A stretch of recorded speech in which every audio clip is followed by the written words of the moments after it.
My name's Emily Hunnicrote, if you've just joined us. Tonight is about the Alpine Better Places project for Tawonga. So we want to focus on revitalising our township streetscapes and our open spaces. So this evening we have Andrew and Edward from MDG Landscape Architecture joining us, and they're going to walk us through the concept plans and the intentions of the design that they've put forward. Tonight's format is a webinar.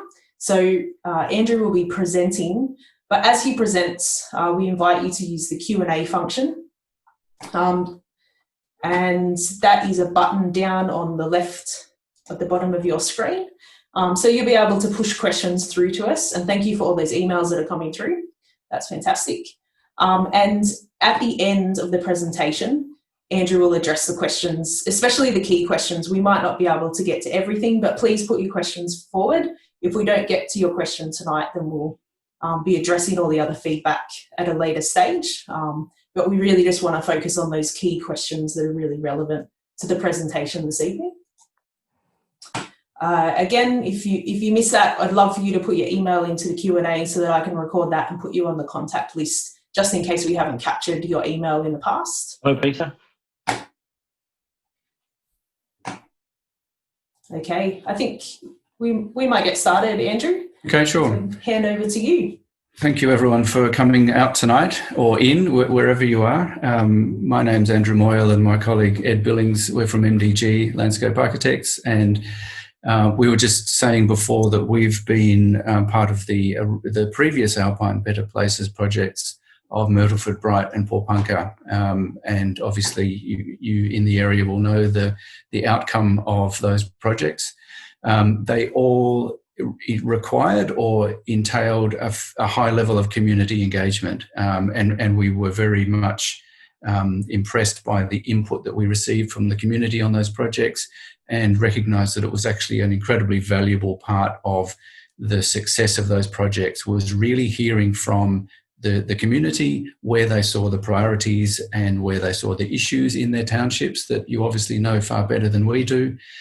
So tonight's session is really to talk you through the plan-based material that hopefully you have already seen on Council's website. There are a number of plans that have been circulated, but we want to also just talk you through bit by bit the ideas and some of the thinking behind those plans, with a view to being able to gauge from you where you see the priorities for expenditure in the townships.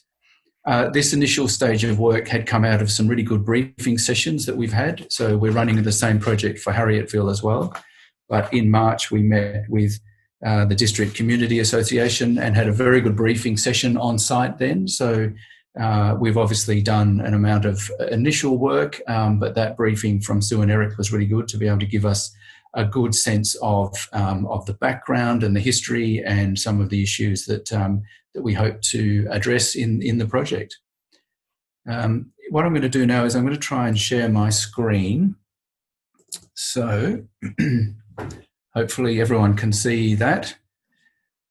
So this first slide talks about the three-step process that we're undertaking. We are here in step one. So we have undertaken site inspections. We've had the briefing sessions that I spoke about. We've undertaken an amount of initial research and site analysis. And the plans that we're reviewing tonight are really this line here. So we are seeking your feedback and your input into the plans as they're prepared. Two further steps then follow on from this initial step. From out of tonight's session, we then move on to step two, which is where we start to look in more detail at the actual design proposals for the township. We start to test the design and to do more research. We have a greater sense of certainty about where the expenditure should be placed. And we go through really the initial design process. At that point, then, at the end of step two, we also have the opportunity to hear your voice from the community as well. So there will be a further presentation. Hopefully by then, we'll be able to, who knows, we'll see what COVID is doing at that time. But It would have been so much better to be able to meet face to face tonight, but nonetheless, this is really the best way that we can do it. So the summary of that is that there is another opportunity for you to be able to provide comment and feedback before we then go into what is called the final detailed concept plans. That's in effect the end step in this process. What we look at is the plans that will be prepared at that stage will be detailed design proposals. So it will cover things like paving materials, planting pallets, lighting, street furniture, shelter structures, all of that sort of thing. It will be fully costed. At that point, we also seek some input from external consultants, such as a traffic engineer, quantity surveyor, so that by the time we get to the end of step 3, we have a very good sense of what the project entails. It is at that point then that council can seek funding, and from that would follow on the preparation of the documentation plans that enable the actual construction of the work. So again, we are right back here at step 1, where we're seeking your first round of comment and engagement on the plans that are prepared. One thing I just quickly want to say is that the plans you see are not specific design proposals. They are more about testing a number of potential projects and a number of ideas that we've had. We're not actually suggesting designs at this stage. The plans are somewhat between a site analysis, an opportunities plan, and also listing the potential projects that we see as being potentials for the township upgrade. I'm going to go to the next slide here, which is the existing site. So this is what we Andrew, can I just cut in just to give everybody the understanding that we'd love to hear your comments as the plans are being spoken to. So using the Q&A function, if you want to jump on those and you're able to send your questions through to us so that we can have all of those recorded and then we'll come through and answer all of those questions at the end. We definitely want the community to be engaged in this. It's not about just presenting it to you. So please put your questions through. I'd really love to see questions. So if you've got questions about the timing of the project, certain details in the plans, anything, please put your questions through to us so that we can get a really great discussion going on once we've gone through the plans. That's a great point, Emily. Normally during these presentations, that wouldn't be such a stand-up formal presentation. There would be a lot of interaction and we'd welcome questions throughout the process. So this is a bit different, but yes, the point is that you are most welcome to add comments in. I can't actually see them at the moment, but we'll be able to have a look at them at the end. So this plan here, as you see, is the existing site of Tawonga. One important thing to note here is that the area in colour is the actual project boundary. So it's the border of the study area, if you like. It's a logical one. It takes in the main street and Pioneer Park, and that's something that council have given us as sort of a limitation, I guess, or a distinct boundary that we are focusing on. The colour coding on the plan is. As you've seen on the plans that have been on council website, they have a number of dots and layers and symbols, which I'd like to explain to you. The first one is the purple dot here, which really signifies a key town feature or a destination. So obviously the old Tawonga store and Pioneer Park is a destination and a key feature within the township.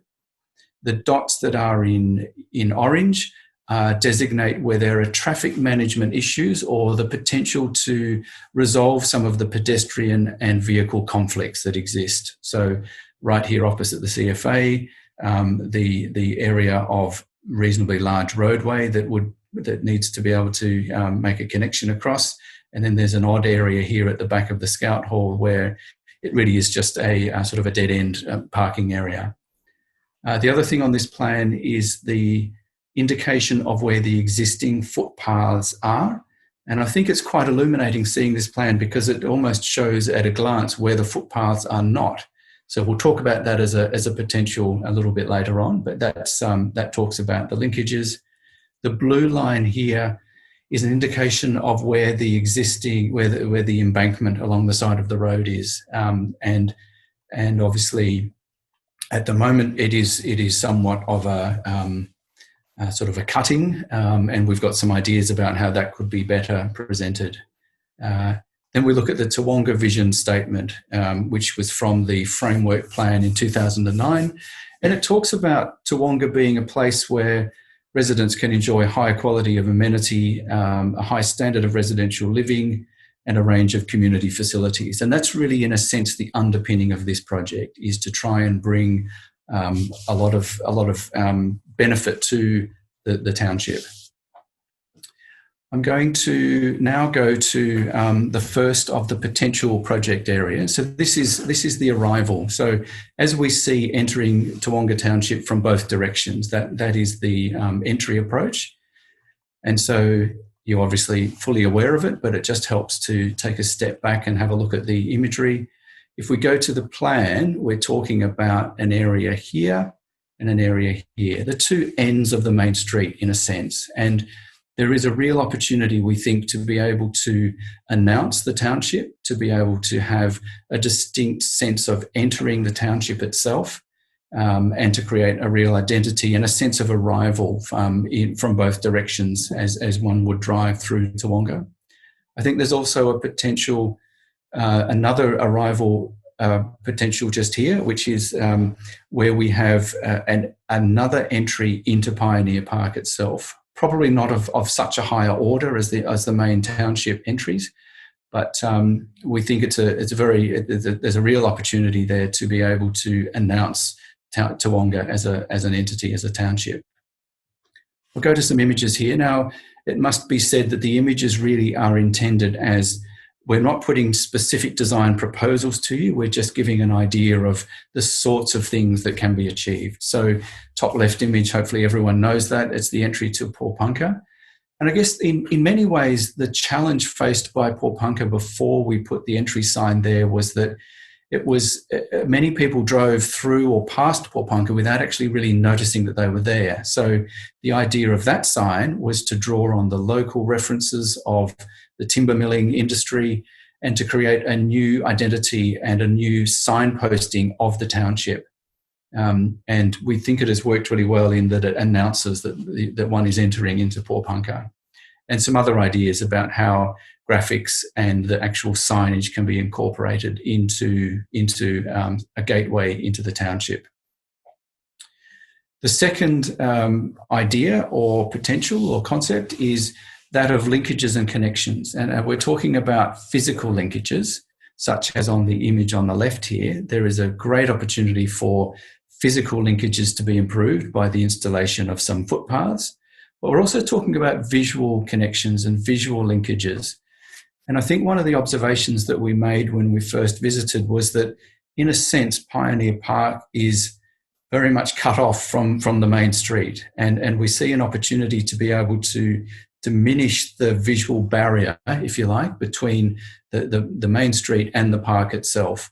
And by doing so, it would increase the prominence of Pioneer Park and really open it up to be able to have a better visual interaction and dialogue with the street itself. Now, that might mean rethinking the height of the stone wall here. It might mean rethinking some of the planting or adding a few more openings in. But that is one of the suggestions and one of the potential projects that we would be putting on the table. This plan is the demonstration of that. So it's quite interesting to see here. As we said before, the existing pedestrian connections are in the dotted red line, and the potential for proposed sort of further embellishment of connections is the solid red line. So there are great opportunities to be able to improve the access into the park, to flatten off some of the ramps to make it more appealing, and really create something of a circuit that runs around the park and just improves the ability for movement and circulation throughout the township. Some images that talk about that as a concept. I quite like the image on the top left here because it shows what can be done to narrow the roadway. Excuse me, to make it safer for the road to cross the roadway. And this image in the middle talks about if there was the opportunity to lower the height of the wall in front of Pioneer Park and you were able to actually see beyond, see into the park itself. That to us would be a really worthwhile thing to do. The next potential project is really Pioneer Park itself, and I guess we probably see this as being, in a sense, the biggest opportunity for the upgrade of Tawonga. As we see on the top left image here, some large areas of fairly unloved playing surfaces that could be reconsidered and remodelled, and perhaps the size and shape of it changed and the actual functionality of it changed. We see in this image also, if you like, an untreated batter, which is not dissimilar to the batter treatment along the main street, and there's some potential to do something with that. And the image on the right here, the reasonably new shelter structure, which actually functions really well as a picnic shelter gathering area, but some odd sort of arrangements of pavements and levels, and so a lot of potential within Pioneer Park. I'm going to go to the plan here, which talks about, yes, as I said, the potential to upgrade Pioneer Park in a number of different ways. The first one might be to supplement some of the tree planting to create a stronger and a more sort of unified tree planting proposal, and to get some more shade trees into Pioneer Park. We were thinking about the potential for there to be a rethinking of the roadway. If you can remember, there's the orange dot here on the analysis plan. So we asked ourselves, what about if there was the ability to be able to drive through as a loop at the same time with the potential for reuse or rethinking of a use for the Scout Hall? And we certainly have had some discussions about that, but that's definitely a potential part of Pioneer Park. I guess if one of the real things that we see as an opportunity here is to create something more of a focus right within this area here. So it would mean that there are more activities and uses that can function within this area here, really as a core or a heart to the township. The relationship between each of the various components would then work in towards this central plaza area, if you like that description.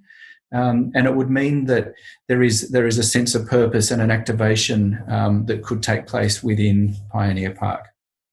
It was interesting when Ed and I were on site. It was the evening of Katy Perry's concert, and we saw a busload of people, probably maybe coming from Albury, but they stopped out the front of the Tawonga store, and they ran up to use the toilets, and they ran back down again, and they bought something at the store, and they went away.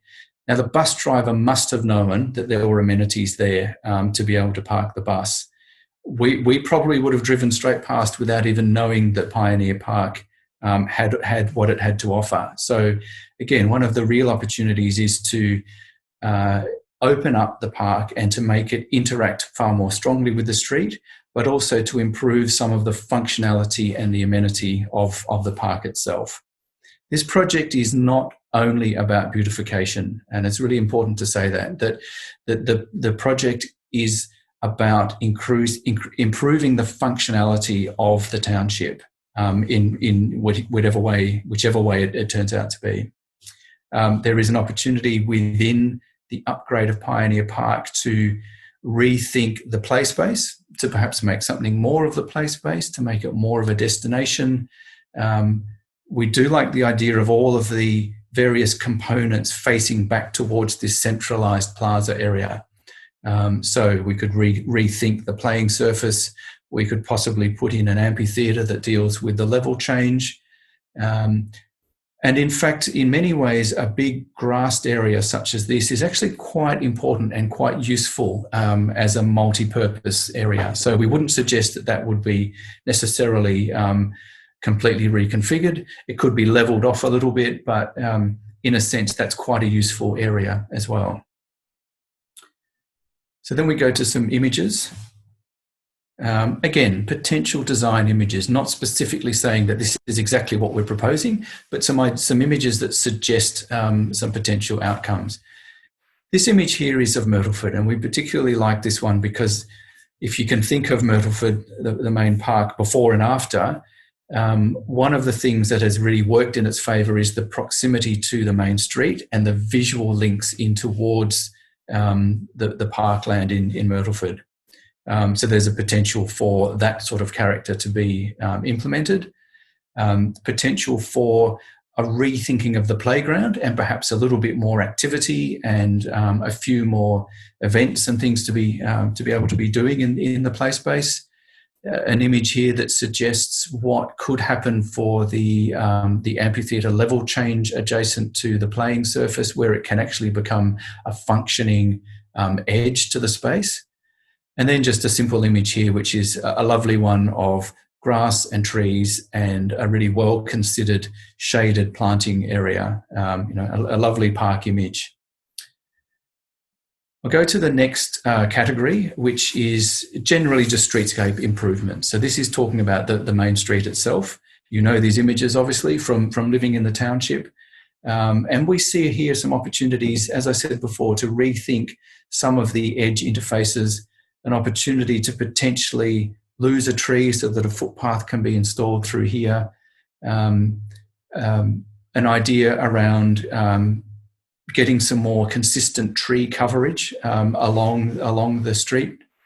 I'll just go to the plan here and we start to see that. So if it was that there was a character of trees that ran all the way through the main street that really designated it as a distinct entry into Tawonga and gives a really strong character.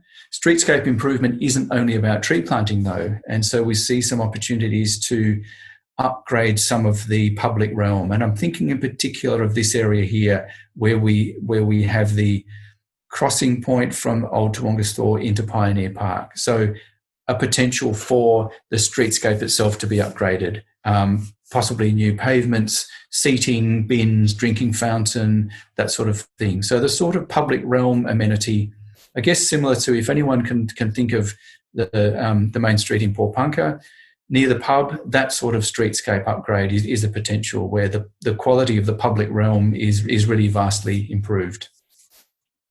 And just some images that talk about, this is this lovely image of the entry into Bright from Harrietville, and the lovely sort of character that is afforded by a lovely consistent avenue of trees.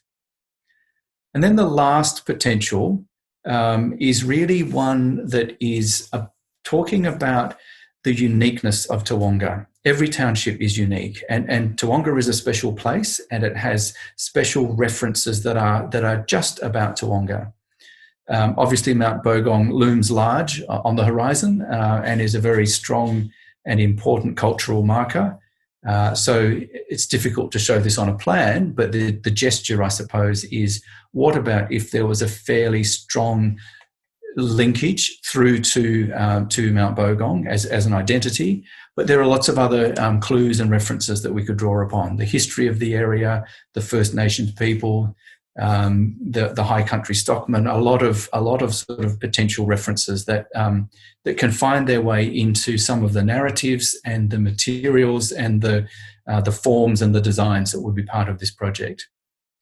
Interestingly enough, the images that we chose for this category are ones from the area. So, you know, as you know, one of the lookouts. So again, what we're, I guess, in putting this on the table, what we're proposing is that the design solution is unique to Tawonga. It's not as though it would be applying a generic approach to the township, that we would look really hard for appropriate cultural markers and the things that make Tawonga unique and special, and draw upon them as a priority. So then we take a step back, we put all that together on the plan. So this is really almost identical to the plans that are on Council's website. Obviously, we've talked about 5 potentials. Just quickly running through them again. A is the potential for the entry into the township. B is talking about linkages. C is the upgrade of Pioneer Park. D is the streetscape improvements. And then E is the cultural references. So I guess that's really the summary of the 5 potential projects that we put on the table. When we ran the Pawpunka, Bright and Myrtleford a community consultation process, we actually had a series of colour-coded dots, and we asked people to physically go and put a dot on the plan to vote first, second and third priority projects. And it was a really good visual marker to be able to see where the community thought where priorities lay, basically. So unfortunately, we don't have the ability to do that. But we're very keen to hear from you either now or contact through Council's website what you perceive as being, which of these 5 would you choose, which are the most important to you, basically. So I might just stop sharing that screen and go back to all of us. Emily, I can see some chats there and questions. Sorry, you're muted at the moment. Unmute myself, sorry. Okay. It might be better if I read out the questions for you, Andrew. And Ed and I can both be answering them. Yeah, Joanna asked, it would be great to have a full timeline example of how we'll get through this design process through to step 3. And then what the commencement of works with the timeline would be, which I can answer that one. But if you'd like to speak to the design process. Yes. Well, obviously, if the original program was to be maintained, then we would have had a large amount of this work done by now. But unfortunately, with the world being somewhat in turmoil, we are a little bit behind. The aim is to have step 3 done by the end of this year. So that is basically the full plans that are basically the design proposals with all of the coordination and consultant inputs. From then, obviously, Council then go to the next phase of seeking funding and then the construction process. So, Emily, it might be worthwhile just talking about the process of how Council seeks funding once the plans have been prepared and essentially endorsed by Council.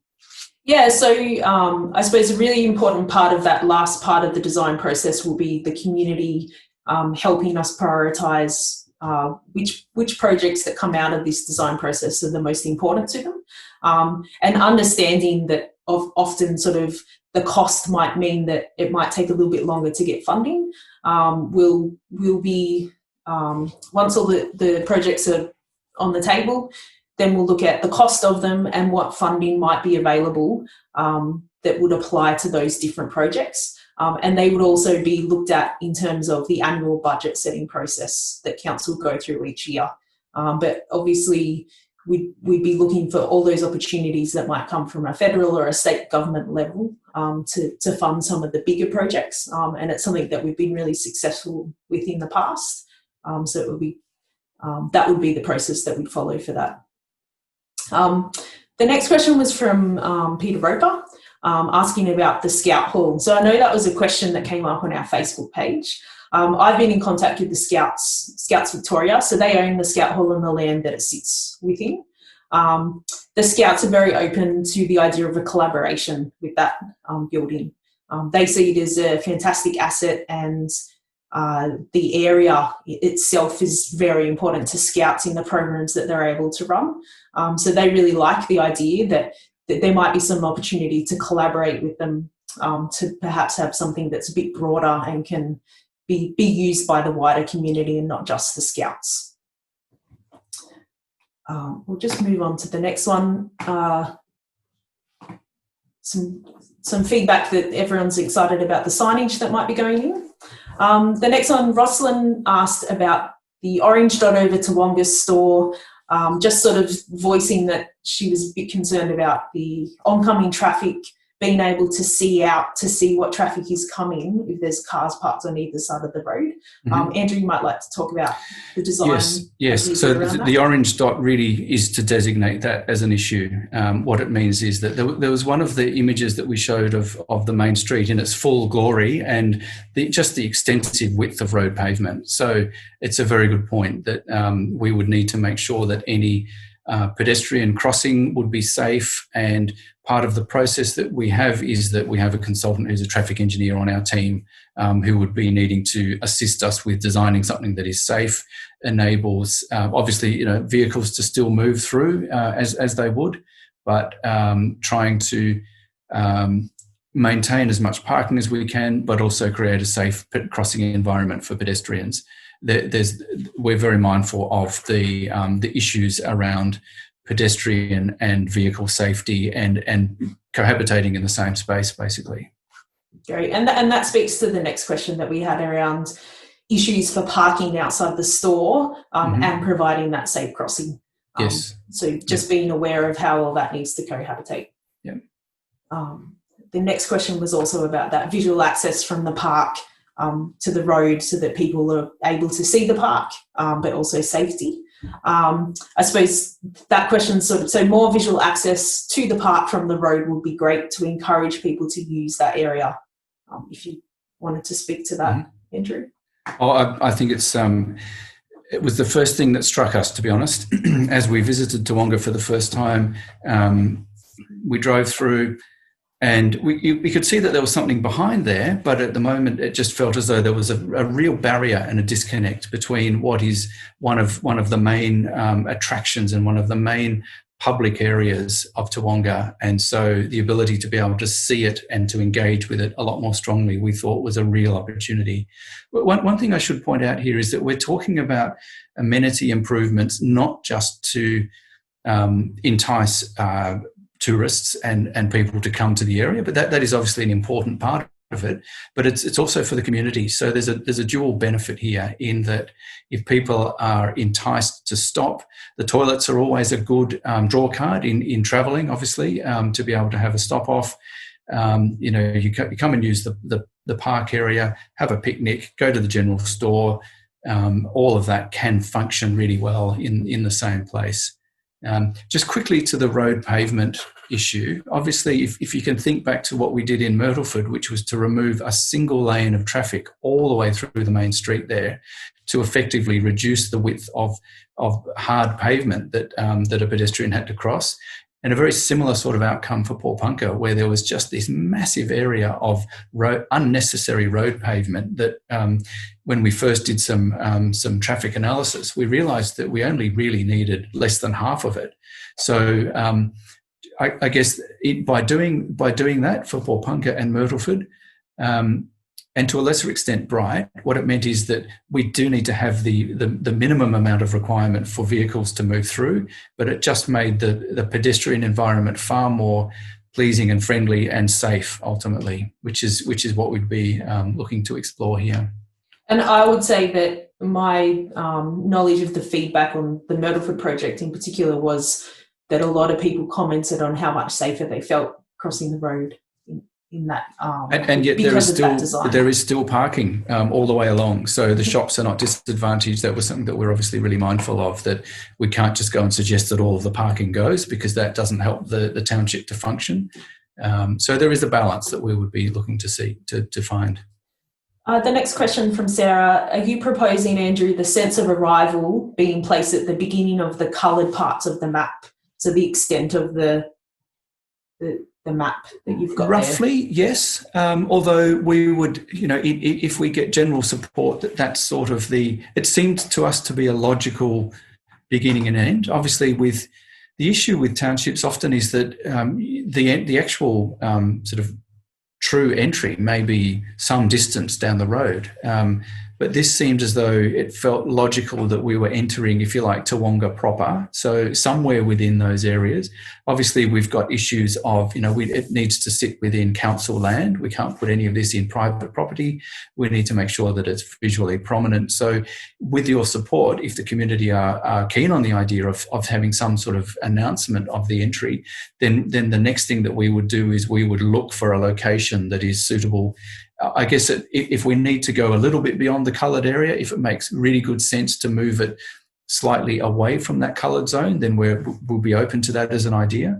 But really, again, council's remit to us is that this is the study area. We're not looking at something that is 2 kilometres down the road as part of this project.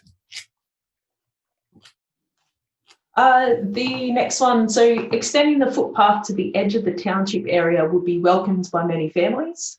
Many children, including ours, this is from Joanna, sorry, including ours, ride bikes and walk to school, fantastic, but have to do this on the road or even on uneven ground, which can be tricky for young kids and for those with strollers for babies. Yes, absolutely. Yeah, couldn't agree more. And we want to be able to have people, especially kids, off the roadway and onto tracks and footpaths that are safe and level and serviceable. So yes, definitely, that was one of the real opportunities that we saw, that is actually fairly easy to implement.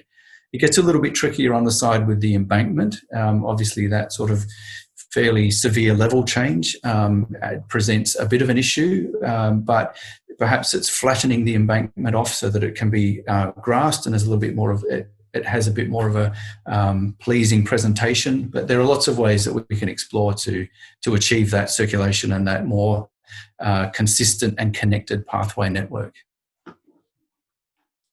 The toilet facilities, Joanna's also said, please improve the toilet facilities at the park area. They need a big upgrade. Okay. That was a project that was identified in the plans. It's all part of Pioneer Park upgrade. If it's seen as being a priority, then it can be part of the project. And that can go as far as, if you like, cosmetic improvements, such as what we did with Myrtleford, where we essentially took the, if you like, the sort of, it was cost prohibitive to completely build a new toilet in that instance. So what we did was we put some architectural screening in front of it and improved the visual qualities of it. And some minor improvements to the actual toilet, the functioning of the toilet themselves. We want to also have a think about the club room on the end, whether that gets use and whether there's an opportunity to explore that a bit further. But it sounds odd, but it is actually a key asset that you have. And so definitely improvement can be part of the project. There's a few questions here regarding trees. So concerns about trees blocking views, most notably from behind the park out towards Bogong would be my assumption in terms of the views. And also species in particular with either getting too big, losing branches, and those sorts of things. Okay, let's talk about species first. So, obviously, at the end of this process, we will have done full investigation about an appropriate type of tree species that has the right form and character and is obviously stable enough in an semi-urban, rural environment such as this. We don't yet know what trees would be appropriate, so that's a piece of work that we would need to be doing. It's a shame we can't talk face to face, because I'd really like to hear more about your thoughts as a community about, so say if we were to have a fairly strong tree planting along the highway itself, along the main road, and I guess by doing that, in some instances that would be blocking some of the views to Mount Bogong. That's something that I'd really like to try and understand, whether that was perceived as being an issue. I guess it's about size and spacing. The odd thing is that if you look directly through down an avenue of trees, they appear closer together and it feels like a more consistent boulevard. But if you look perpendicular to that avenue, you can often see straight through it. So that might be one of the ways that we can still maintain views through to Mount Bogong, but have an amount of tree consistency that runs through the main street area. In terms of signage, Joanna said, retain the unique elements that make Tawonga special when considering redevelopment of the signage. In conjunction with signage for township entry, we need to consider obvious speed sign improvements. The large green speed signs installed should be considered for Tawonga also. So there was some really big new speed signs, which I believe were a Vic Roads project. Okay. Speeding in the main entry to town is a continuing problem. Yeah. And to be honest, I'm not really surprised, because it is it presents as a fairly wide road pavement. And I think some of the answers to that are about trying to reduce the visual appearance of the roadway. You know, if you have a tendency to speed through places, then there's nothing more inviting than a long straight stretch of road with a gradual incline. You know, the invitation is there to really motor through. But if the road is slightly narrower in places, it feels as though you have to be looking out for a pedestrian crossing point. There's a bit more of a sense of canopy perhaps over the road. All of those visual clues do help to bring the scale of the road down a bit and make it look a little bit more like a main street and less like a highway. So that's definitely something that we will be cognizant about of when we're looking at the design proposals. Great. There's a few questions about the tennis courts, if they'd be resurfaced or repurposed. Your ideas around that? Our thoughts are yes, that it would make perfect sense for there to be at least something of maybe not just only tennis, but perhaps basketball or netball or some other multi-purpose. A hard stand area such as that is really useful and really functional. So we would be proposing to keep it in some form or another. Perhaps not the big expanse that it is now, but really interested in hearing whether the community have a particular support for that. Our initial sense was, yes, it should stay, but be resurfaced so that it doesn't have the grass growing out of it and all the cracks and the poor condition pavement.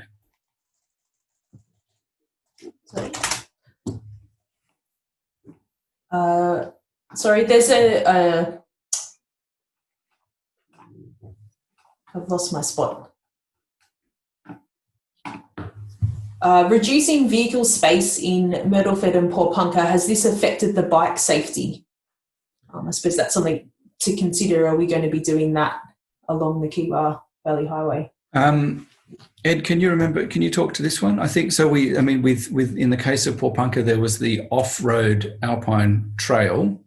With Myrtleford, we had a bike lane down the roadway that was designed in as part of the road cross section. We did, and everything, I suppose the key thing with that, everything slowed down a lot. There were obviously the pedestrian refuge islands where people could walk across. So, we haven't had any specific feedback from the community, but generally those types of measures do help with bike safety because the cars are going a lot slower, the road's narrowed, all that sort of stuff. So, I can say as a road cyclist, certainly having those bicycle lanes makes me feel a lot safer because it means that people are thinking about bicycles when they're driving in that section of road. So that's just anecdotal, but personally I believe that it does improve the safety. We've had a few questions around, will it be possible to widen pathways along that stretch of road, and in particular the end of Charles Street. So there's a few missing connections there with footpaths, and that is something that you have addressed in the plans, Andrew. Okay. We can certainly look at, I think it's really important that footpaths are wide enough and continuous enough that they're actually really useful and used by kids, as we spoke about, kids riding to school, the elderly, everyone really needs to be able to make full advantage of footpaths. So it would be part of the project. I would suggest that we assess the footpath connections and really make an improvement to really, sort of fill in the loose gaps basically between where footpaths stop and start.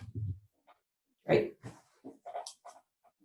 And then, there's been quite a few questions and comments just around the tennis courts again, making these a multi-purpose option. Yep. So different markings, different infrastructure around those courts. There was, in one of the bits of feedback that we received earlier, was talk about a rebound wall as well, which obviously if the community feels strongly about that, then that can easily be incorporated into the design. It's often seen in part of as part of a multi-purpose hard stand area to have something of a rebound wall. Okay, great. Just to answer, there was another question about the Scout Hall. The Scouts Victoria do own the hall and the land that it sits upon, but we have been in contact with them about a possible collaboration with the use of that hall and that space around it, because it does sit in such a prominent position in the grand scheme of things in that big open space that we have. So that gets us to the end of the questions. Does anyone else? Sorry, there's another one popped up. Fencing along the boundary. Would you be considering putting fencing along the boundary between the park and the highway there? Or treatment of some sort? I definitely think we need to consider the proximity of the multi-purpose playing court to the highway, and in effect, the sort of remnant fencing and the vegetation at the moment would prevent any balls from going straight onto the highway. That's definitely something that we do need to think about. I think there are other ways of achieving it rather than cyclone fencing. It might be the orientation of the line marking that faces it a bit more towards, so that it goes into the park rather than back towards the roadway. But yeah, I guess it is something that we would consider as part of the design.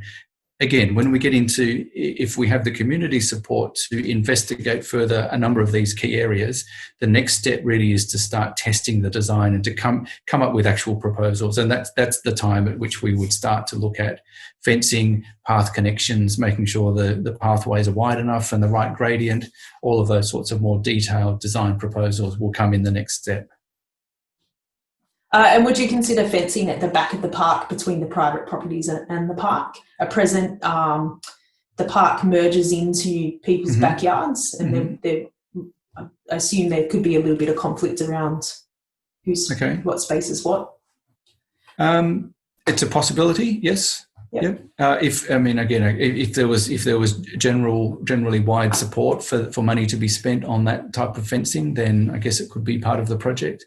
And I think we haven't formed a definitive view on it yet, to be honest. To also just we're using landscape treatments can also sort of create that definition without needing to have a few people have just put up some more support for a rebound wall, so that's fantastic, a really good idea. The missing connection is on Charles Street between the Kiwa Highway and the crossover to Charles Street, and then to connect this with the existing bridge and footpath would create a total loop. So that Joanna's filled this in. So thanks, Joanna. Definitely something that we'll look more closely at too. Yeah, those sorts of circuits are really good to be able to have a complete loop that goes all the way around. So we'd definitely be keen to investigate that. Rosalind's just sort of expressed concern that there's cars that sometimes drive through the park to get to their private property. So if there are concerns about that, it certainly could be a safety issue.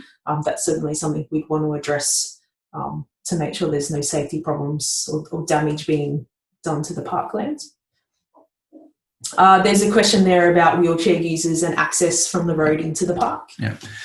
Good question. And obviously all new public spaces that are designed, even if they're retrofitted to existing parks, that's something that we as landscape architects really have to have front of mind, equal access to all spaces. So I'm not sure if you can see on the plan, there's sort of the hint of a zigzagging line that takes us from the main street, sort of zigzags up into Pioneer Park itself towards the toilet block.